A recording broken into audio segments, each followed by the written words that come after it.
La solitude. Les jours passent, le quotidien quoi. Tu te lèves, ton premier réflexe est de prendre ton téléphone en main, regarder tes notifs, répondre à tes messages, puis vient le moment où au lieu de te lever, sans savoir pourquoi, tu te sens vide. Dans cette vidéo, j'ai décidé d'aborder les différents dangers que l'on peut ressentir à travers la solitude, notamment justement à cause des réseaux sociaux. Et donc, dans un premier temps, nous allons aborder les dangers, et vers la fin de la vidéo, je vous donnerai justement des conseils pour vous en extraire, pouvoir éviter que cela vous arrive, si ce n'est pas déjà le cas. Donc tout d'abord, il faut bien prendre conscience que les réseaux sociaux, c'est très loin de refléter la vie réelle. Si je prenais un exemple, tu prends ton téléphone, tu te balades sur Instagram. Tu vas voir ton ami qui a mis sa nouvelle story. Je sais pas, il est en vacances en bord de mer. Ou ton autre ami, par exemple, qui a eu sa nouvelle voiture. Sauf que le problème dans tout ça, c'est que tu ne connais pas réellement la vie des gens. Ça se trouve, cet ami-là, peut-être il a foiré ses partiels, il a foiré ses examens, et que l'année prochaine, il sait pas où aller, il est perdu. Ou peut-être que ton autre ami, c'est pas sa voiture, ça se trouve c'était une voiture de location ou que quelqu'un lui a prêté. Il ne faut pas idéaliser la vie des gens. Il faut se dire que si ces gens-là ont décidé de mettre ça en photo, en story ou quoi, ou poster sur internet, c'est que pour eux ça leur permettait de se mettre en valeur. Ils n'ont pas pris la première photo qu'ils ont vue dans leur galerie. C'est comme toi, quand tu prends ton téléphone, tu hésites à poster une photo et tu la regardes et tu dis ouais, mais est-ce que ça va lui plaire? Je sais pas. Alors qu'en fait, ça reflète pas du tout ton quotidien. C'est juste une photo, tu penses plus ou moins te mettre en valeur et justement te permettre d'acheter une image auprès des autres. Mais alors que c'est pas du tout la réalité. Et justement, le danger de ça, c'est que ça peut t'amener un sentiment de solitude. Si à chaque fois tu idéalises la vie des autres, par exemple, tu es chez tes grands-parents, ton groupe d'amis est sorti, donc toi tu as décliné parce que tu n'as pas pu. Et en fait, le fait de les voir s'amuser sans toi, tu vas directement te sentir exclu. Alors que c'est eux, ils t'ont proposé de base. Mais le simple fait de les voir s'amuser, tu vas te sentir rejeté, exclu, tu vas te sentir super mal. Alors qu'il n'y a aucune raison en vrai. Mais toi, d'un coup, tu vas te sentir seul, tu vas te dire « Ah, j'ai loupé quelque chose, j'ai raté quelque chose, j'aurais dû être là. » Donc ça, c'était la première chose. Dans un second temps, ça va être le manque d'attention. Vouloir être constamment sous les projecteurs. Que ce soit un like, une notification. En fait, ce besoin constant, ça équivaut littéralement à une interaction sociale. Mais le problème de ça, c'est qu'il n'y a rien en fait en fond. Il n'y a pas de sentiment, il n'y a pas d'émotion, il n'y a rien qui se crée, il n'y a pas un vrai lien avec une personne. Tu ne crées rien, tu n'avances pas. T'avances pas sur tes projets, ça t'aide pas. Alors oui, tu peux être content que ton dernier TikTok ou ta dernière publication ait fait un certain nombre de likes importants, mais il n'y a aucune profondeur à travers ça. C'est juste quelqu'un qui est sur son téléphone, il swipe et il tombe sur ton TikTok comme ça par hasard et il lâche un like, mais sans plus. À moins que ce soit ta vraie passion ou ton travail, concrètement ça t'apporte rien. Autre petite parenthèse, choisissez bien vos amis. C'est pas par exemple parce que tu as un certain nombre de followers importants sur Instagram que toutes ces personnes-là sont tes amis. Tu peux en avoir 500 et sur ces 500, tu en as une dizaine, voire moins, qui sont réellement tes amis. Les autres, t'as jamais vraiment créé de lien avec eux, tu ne leur as jamais concrètement parlé et tu ne sais pas qui ils sont. Si, imaginons que tu es là le samedi soir, sur ces 500 personnes, tu sais que personne te répondra parce qu'en fait c'est juste superficiel, c'est juste des gens qui veulent de la popularité, donc vous suivez mutuellement, mais il n'y a rien entre vous. Après, bien sûr, il y a l'argument « Ouais, mais les réseaux sociaux, ça permet de rester en contact avec les personnes qui habitent loin de chez nous. » Alors oui, factuellement, c'est vrai. Mais est-ce que tu crées un vrai lien avec ces personnes-là? Après beaucoup d'études aujourd'hui, je pense que toi-même tu le sais, on passe de plus en plus d'heures sur nos téléphones. Je crois, si je dis pas de bêtises, en tout cas je me fie un peu à mon entourage, je pense que ça doit être une moyenne de entre 4 et 6 heures par jour. Et en fait, plus tu vas passer de temps justement sur ces réseaux sociaux, plus tu seras déconnecté de la vie réelle. Et le pire dans tout ça, c'est que toi-même tu sais que c'est mauvais pour toi. Tu sais que tu vas pas te sentir mieux après avoir scrollé 3 heures. Et pourtant, malgré que tu aies conscience de ça, tu te dis, mais si j'ai conscience de cette douleur, alors pourquoi est-ce que je continue? Il faut que tu dises que l'algorithme a été créé uniquement pour capter ton attention, pas pour créer du lien.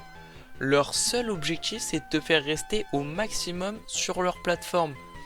En fait, dis-toi que ce système est conçu pour juste tu restes le plus longtemps possible, pas pour te faire du bien. Et ce n'est pas forcément toi le problème directement, c'est ce système qui est conçu pour créer du vide. Si je te dis arrête de scroller, tu vas me dire ouais arrête c'est facile à dire. Et bah t'as raison, parce que c'est pas juste une question de volonté. Chaque notification ou like que tu vas recevoir, en fait, ça va te créer une mini décharge de dopamine. Et en fait, ce besoin, cette satisfaction constante que tu reçois, bah tu vas vouloir la reproduire. Sauf que t'es pas gagnant dans cet échange. Par exemple, je t'explique. À chaque fois que tu vas scroller, ça a été prouvé scientifiquement, tu produis de la dopamine. Parce que ce qui va se passer, c'est qu'en fait, tu vas être un peu entre parenthèses à la recherche du TikTok idéal. Donc ta dopamine, elle augmente, et d'un coup, elle baisse. Mais énormément. Et ensuite, pareil, tu vas augmenter encore un peu moins, et tu vas baisser encore plus. Et ça, c'est comme un cercle vicieux, ça va continuer. Tant que tu n'arrêteras pas de scroller, bah ça s'arrêtera jamais. Et en plus, le problème de cette récompense, c'est que c'est de moins en moins satisfaisant. Et comment tu vas combler ce manque en scrollant encore plus?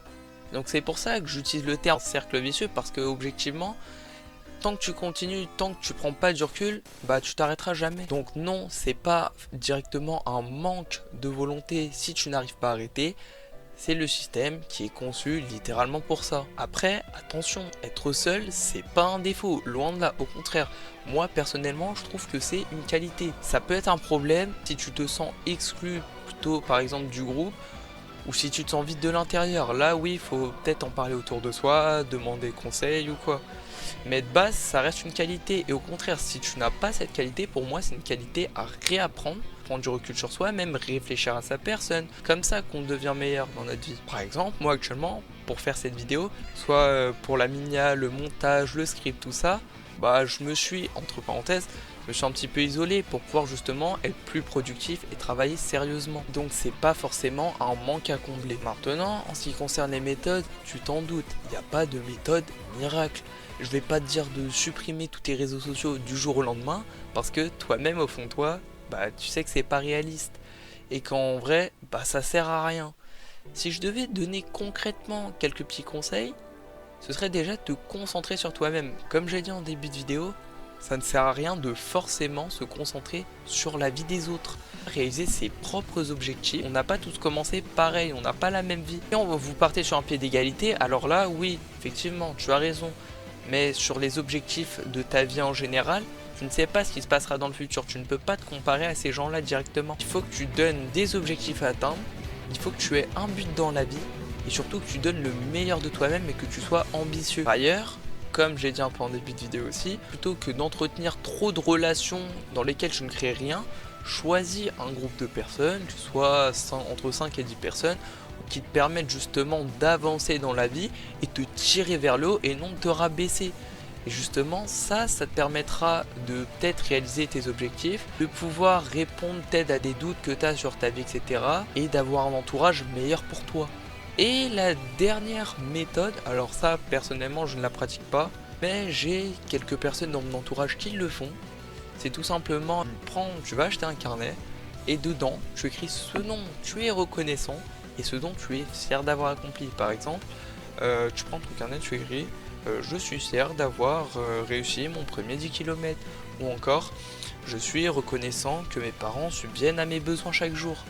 Tu vois, et en fait, le fait de dégager ces ondes positives, justement de se valoriser soi-même, tu vas te sentir beaucoup mieux et ça va te permettre justement de casser un peu ce rythme-là que te causent les réseaux sociaux et justement pouvoir te sentir mieux dans ta peau, parce qu'avant tout, c'est un problème aussi de santé mentale. Aujourd'hui, alors la plupart se rendent pas compte, mais beaucoup sont dépressifs en fait, et votre santé mentale, sans que vous en rendiez compte, bah elle se dégrade petit à petit, et c'est très important de se sentir bien dans son corps. Désolé de faire cette outro à l'arrache, c'est juste que je me dis que si t'es resté là, c'est que t'as pas besoin de 10 000 effets ou de montage pour rester concentré. C'était juste pour demander, n'hésitez pas à référencer la vidéo en la boostant ou en la partageant. Je sais que c'est pas évident de partager du dev perso, bah parce que c'est plus personnel, mais ça m'aiderait énormément pour ma visibilité. Et si vous le faites pas, bah c'est pas grave, j'espère au moins que la vidéo vous a plu. Donc sur ce, je vous laisse.